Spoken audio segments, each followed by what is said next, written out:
ஒரு உண்மை கதையிலிருந்து எடுத்து பண்ணியிருக்கேன். நான் சந்தித்த 2 கேரக்டர். அதுதான் ஆகாச வீரன், பேரரசி. நான் கொஞ்சம் டார்ச்சர் தான் சார். ஏன்னா முதல் நாளே நல்ல வெயிலு.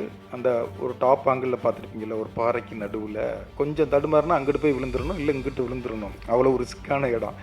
அது நடுவில் பைக் ஓட்ட விட்டேன். இந்த கேரக்டரை விஜய் சேது சார் மட்டும்தான் பண்ண முடியும். 11வது படம் எனக்கு. 10 படங்கள்லையுமே என்னுடைய ஹீரோயின் நான் நினச்ச ஹீரோயின் எனக்கு வந்ததே கிடையாது. தியா மேனன் தான் இது ஹீரோயின்னா எனக்கு இந்த படத்தில் வந்திருக்கு.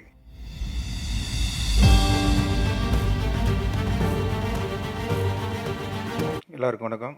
அதான் சரி, ஸ்ட்ரெயிட்டாக கேள்வி பதில் போயிடலாமே அப்படின்னு இயக்குனர் வந்து இல்லை நீங்கள் இன்னும் பேசுனதுட்டாரு. அதனால் நாங்கள் நடிகராக தான் இன்றைக்கி வந்திருக்கோம்.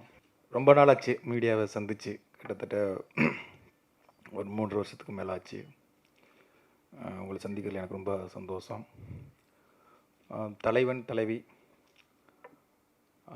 அந்த டைட்டில் தோன்றியது ஒரு அழகானது. கதை தோன்றியதுமே ஒரு அழகான நிகழ்ச்சி. அது அழகான சம்பவம். அது ஒரு உண்மை கதையிலிருந்து எடுத்து பண்ணியிருக்கேன். என் பையனுடைய பிறந்த நாளுக்காக ஒரு குலதெய்வம் கோயிலுக்கு போகும்போது நான் சந்தித்த 2 கேரக்டர். அதுதான் ஆகாச வீரன், பேரரசி. பார்த்ததை அப்படியே எடுத்தால் படமாகவே எடுக்க முடியாது. ஆனால் இப்படி இருந்தால் எப்படி இருக்கும் அப்படிங்கிற அந்த ஒரு கேள்வி தான் இந்த கேரக்டர். அதை எழுத ஆரம்பித்தேன். சும்மா ஒரு சிம்பிளாக ஒன்று எழுதலாம், ஒரு சிம்பிளான ஒரு இதுவாக எழுதலாம் அப்படின்னு அது எழுத அது வேறு ஒன்றா மாறிச்சு. அது எழுதும்போது தான் ஆகாச வீரனுடைய அந்த கேரக்டருடைய வேல்யூ இருக்குல்ல. ஏன்னா சிரிக்க வைப்பான், அழுக வைப்பான், டார்ச்சர் பண்ணுவான். இவன் என்ன கேரக்டர்னே சொல்ல முடியாது. ஒரு ஹீரோ கேரக்டர்னால் ஒரு ஆர்க் இருக்கும்ல, நூல் பிடிச்சது மாதிரி போகணும், இப்படி தான் இருக்கும் அப்படின்னு ஒரு ஆர்க்கும். எந்த ஆர்க்குமே இல்லாத ஒரு கேரக்டர் தான் ஆகாச வீரன். அது எல்லா ஹீரோவுமே பண்ணிட முடியாது. அது ஏதோ சேதுபதி சாரை சந்தோஷப்படுத்தணுமா பாருங்க அந்த இடத்துல சொல்ல. இந்த கேரக்டரை விஜய் சேது சார் மட்டும்தான் பண்ண முடியும். அதை நீங்கள் பார்க்கும்போது ப்ரெஸ்ஸோ போடுவோம், நான் வந்து வெளில நிற்பேன், அப்போ நீங்கள் சொல்லுவீங்க. இதை அவர் மட்டும்தான் பண்ண முடியும். இந்த கேரக்டரை நான் இவர் பண்ணால் தான் நல்லாயிருக்கும் அப்படிங்கிறதையும் நம்பினேன். என்னென்னா அந்த கேரக்டருடைய இது, ஏன்னா டக்குன்னு மாறிக்கிட்டே இருக்கும். ஒரு சீரியஸாக போயிட்டுருக்கும், மாஸாக போயிட்டுருக்கும், அது டங்குன்னு அப்படியே காமெடியாக மாறும்.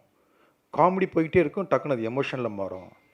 அதுதான் ஒரு இந்த புதுசாக வண்டி ஓட்ட தெரியாமல் வண்டி ஓட்டுவாங்கல்ல, அப்படி ஒரு கேரக்டர் இந்த கேரக்டர். ஆனால் ரசிக்கக்கூடிய கேரக்டராக இருக்கும், ரொம்ப லவ் பண்ணக்கூடிய ஒரு கேரக்டராக இருக்கும். எந்த இடத்துலையுமே அந்த கேரக்டர் மேலே இரிட்டேஷனே வராது. கொஞ்சம் விட்டோம்னா அந்த கேரக்டர் மேலே ஒரு பயங்கர இரிட்டேஷன் வந்துடும். அப்போ இது அவர் மட்டும்தான் பண்ண முடியும். அதை அவர் ரொம்ப அழகாக, ரொம்ப ரசித்து அதை எடுத்தோம். ஸ்பாட்லேயே எல்லாருமே வந்து அதை அவர் பண்ணுற ஒவ்வொரு மொமெண்ட்டையுமே ரொம்ப ரசித்தோம், சிரித்தோம். எல்லாருமே பொதுவாக யூனிட்டில் வந்து தூரமாக போயிடுவாங்க. ஒரு கட்டத்துக்கு மேலே ஒரு 4-5 நாளில் அப்படியே அங்கே போய் உட்காந்துருவாங்க. ஆனால் நித்யாவும் சேது சார் பண்ணும்போது வேடிக்கை பார்ப்பாங்க. ஒட்டமாக மேனேஜர் எல்லோரும் வந்து நிற்பாங்க. அதை அழகாக அவங்க ஆக்டிங் அப்படி அழகாக இருந்தது. அதே மாதிரி தான் பேரரசி கேரக்டரும். பேரரசி இப்படித்தான் அப்படின்னு ஒரு எந்த ஆர்க்குமே இருக்காது. அவளும் அப்படித்தான், ரொம்ப அன்பானவ, அழகானவ, அழகான அம்மா, நல்ல மருமக, நல்ல மனைவி. டப்புன்னு எப்போ மாறுவா, எப்படி மாறுவான்னு எல்லாருடைய மனைவி மாதிரி தான் அவளை எப்படி ஹேண்டில் பண்ணுறங்கிறதே ரொம்ப கஷ்டமான கேரக்டர். ஆனால் அவளை ரொம்ப பிடிக்கும். ரொம்ப ஹஸ்பண்ட் அப்படி லவ் பண்ணுவாள். அப்போ இந்த கேரக்டர் யார் பண்ணுறது அப்படின்னா அது நித்யாவை தவிர வேறு ஒரு ஆப்ஷன் எனக்கு இல்லவே இல்லை. நான் இது வரைக்கும் 11வது படம் எனக்கு. 10 படங்கள்லையுமே என்னுடைய ஹீரோயின் நான் நினச்ச ஹீரோயின் எனக்கு வந்ததே கிடையாது. முதல் தடவையாக என்ன ஸ்கிரிப்டில் எழுதணுன்னோ நித்யா மேனன் தான் இது ஹீரோயின்னா எனக்கு இந்த படத்தில் வந்திருக்கு. அப்படி இந்த படத்துக்கு நான் நினச்ச ஹீரோயின் கொடுத்த என் தயாரிப்பாளர் சத்யஜோதி தியாகராசன் சாருக்கும், செந்தில் சார், அர்ஜுன் சார், ரொம்ப நன்றி. அந்த கேரக்டரை வந்து நித்யா, அதாவது அது டாமஞ்சரி லவ்னு சொல்லுவோம்ல, ஒரு புருஷன் பொண்டாட்டி சண்டையே நிறைய பேருக்கு கனெக்ட் ஆகும். அவங்க ஹஸ்பண்டோ, அவங்க மனைவியோ, அதை வந்து 2 பேரும் என்னமோ உண்மையாகவே இவங்க வாழ்ந்தாங்களோ அப்படிங்கிற அளவுக்கு சாருடைய மனைவி வந்து கோவப்படுற அளவுக்கு 2 பேரும் அவ்வளவு உணர்வா, அவ்வளவு உண்மையாகவே இவங்க வாழ்ந்திருக்காங்கடா அப்படிங்கிற அளவுக்கு அழகாக நடிச்சு கொடுத்தாங்க 2 பேருமே. நான் கொஞ்சம் டார்ச்சர் தான் சார். ஏன்னா முதல் நாளே 2 பேர் ஃபஸ்ட்டு 2 நாள் சேது சார் மட்டும் வச்சு எடுத்துட்டேன். 3ஆவது நாள் தான் 2 பேர் காம்பினேஷனும். சாஃப்டாக ஆரம்பித்தேன். நித்யா மேனனுக்கு வந்து சாமி கும்பிட்டு அப்படி ஒரு மணி அடிச்சுட்டு கும்பிட்டு போங்க. இந்த சாங்கில் பார்த்தீங்கல்ல அது அப்படின்னு. அப்பா ரொம்ப சாஃப்டான டேரக்டர் அப்படின்னு அவங்க நினச்சாங்க. அப்புறம் 2 பேரையும் வச்சு ஒரு லவ்வர்ஸ் பேசிக்கிற மாதிரி ஒரு சீன் எடுத்தேன். அது உட்காந்தே தான் பேசணும். ரொம்ப ஜாலியாக சிரிச்சுக்கிட்டே எடுத்தோம். அது சீனும் நல்லா ரொம்ப வந்தது. படம் ஃபுல்லாக அப்படி தான் இருக்கும் அப்படின்னு நினச்சாங்க. அப்புறம் கொஞ்சம் ஸ்பீட் ஷிஃப்டிங் அப்படின்னேன். நல்ல வெயில், அந்த ஒரு டாப் ஆங்கிளில் பார்த்துருப்பீங்கள்ல, ஒரு பாறைக்கு நடுவில் பள்ளமாக இருக்கும். கொஞ்சம் தடுமாறுனா அங்கிட்டு போய் விழுந்துடணும், இல்லை இங்கிட்டு விழுந்துடணும். அவ்வளோ ஒரு ரிஸ்க்கான இடம். அது நடுவில் பைக்கை ஓட்ட விட்டேன். அப்படியே பார்த்தாங்க, இதுலையா சார் வண்டியை ஓட்டணும் அப்படின்னு. இதுக்கு பின்னாலே உட்காரணும் அப்படின்னா முதல்ல உட்காரணும். அந்த சாங்கில் இருக்கும். அது கொஞ்சம் என் மூடு இதுதான் அப்படின்னு உங்களுக்கு முகத்தை காமிச்சேன். சரி இதை முடிச்சுட்டு விட்டுருவார் போல, ஏன்னா 4:30 ஆயிடுச்சு அதை எடுத்து முடிக்கும்போது.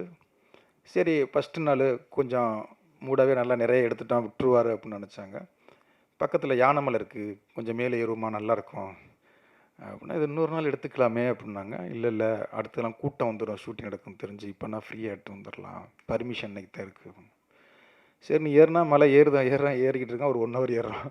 ஒரு 45 நிமிஷம் இருக்குமா, அது ஏறிட்டு அது எடுத்துட்டோம். நினச்சது எல்லாத்தையுமே எடுத்துட்டோம். ஏன்னா ஃபஸ்ட்டு நாளே இப்படி வச்சு பண்ணுறீங்க அப்படின்னாங்க. இல்லை மைண்ட் செட் ஆகிக்கிங்க, இதை நான் ஒன்று ஃபஸ்ட்டு நாளே எப்போவுமே நான் ஆர்டிஸ்ட்டுக்கு மைண்ட் செட் பண்ணிடுவேன், இதுதான் இப்படி தான் எடுக்கணும் அப்படின்னா. ஆனால் அது 70 நாளும் அதுதான். ஃபஸ்ட் நாள் எப்படி ஓடணுமோ அதே மாதிரி நான் ஓடிக்கிட்டே இருக்கும்போது கொஞ்சம் யாராவது நடந்தால் எனக்கு கோபம் வரும். அந்த கோவத்தை தான் நான் இதுவாக காமிச்சிருப்பேன். அப்படி காமிச்சிருந்தேன், சாரி சார்.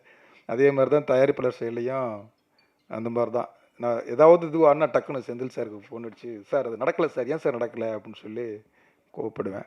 என்னென்னா அந்த படம் நல்லா வரணும், அந்த சொன்ன பட்ஜெட்டுக்குள்ளே முடிச்சு கொடுத்துடணும். எனக்கு என்னென்னா அந்த சொன்ன வார்த்தையை காப்பாற்றணும். இத்தனை நாள்னா அத்தனை நாளைக்குள்ளே முடிச்சிடணும், இந்த பட்ஜெட்னா இந்த பட்ஜெட்டுக்குள்ளே முடிச்சிடணும், ஆர்டிஸ்ட்டுக்கு இத்தனை நாள்னா அத்தனை நாளைக்குள்ளே முடிச்சிடணும். திருப்பி இன்னொரு 10 நாள் கிடைக்குமா, இன்னும் ஒரு 5 நாள் கிடைக்குமா, இன்னொரு அது தேவையில்லாத இது வரும். அதுக்காகத்தான் என்னுடைய வேலையை நான் கரெக்டாக பண்ணணும் அப்படிங்கிறது மட்டும்தான். மற்ற எல்லாரையுமே பயங்கரமாக லவ் பண்ணுற ஒரு கேரக்டர் தான். உண்மையிலே இது ரொம்ப சந்தோஷமாக இந்த படம் முடியும் போது, எப்போவுமே ஒரு படம் முடியும் போது எப்படா முடிக்கலாம், அடுத்த படத்துக்கு போகலாம்னு ஆர்டிஸ்ட்டுக்கு ஒரு மனநிலை வந்துடும், இல்லை டெக்னீஷியனுக்கும் வந்துடும். ஆனால் இந்த படத்தில் என்னன்னு தெரில, 75 நாள் நாங்கள் பிளான் பண்ணோம், 71 72 நாள் எடுத்தோம். 2 பேருமே கெஞ்சுறாங்க, சேது சாரும் மாமா, ப்ளீஸ் இன்னும் 2 நாள் எடுங்க, தயவு செய்து பிரேக்கப் இது ஷெட்யூலை முடிச்சிடாதீங்க ப்ளீஸ், ஏன் அவசரப்படுறீங்க, நம்ம 75 நாள் தானே ஷெட்யூல் கொடுத்துருக்கோம், இன்னும் மெதுவாக எடுக்கலாம், இன்னும் நம்ம எல்லோரும் ஒன்று சேர்ந்து இருக்கலாம். என்னென்னா அது உண்மையாகவே எனக்கு அது கடைக்குட்டி சிங்கம் படத்தில் அந்த ஃபீல் கிடச்சது. அது எல்லாருமே ஒரு குடும்ப ஆட்கள் மாதிரி அப்படியே இதுவாகிடுவாங்க. அந்த ஃபீல் இந்த படத்தில் அதை விட அதிகமாகவே கிடச்சிது.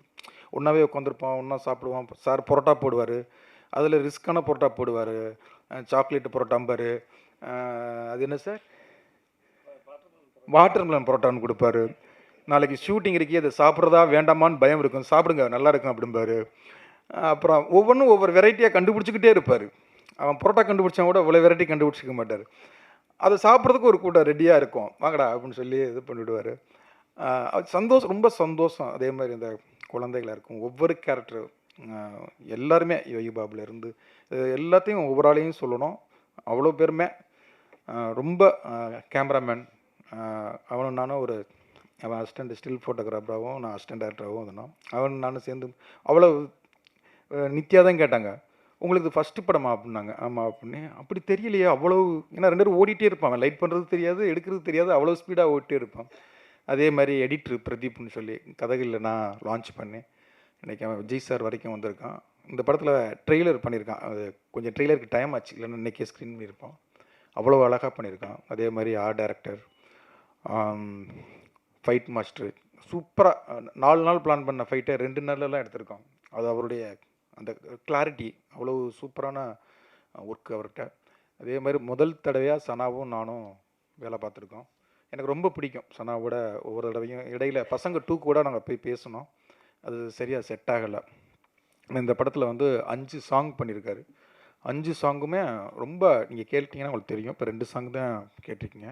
ரொம்ப அவ்வளோ பெஸ்ட் ஆல்பமாக இருக்கும் கண்டிப்பாக.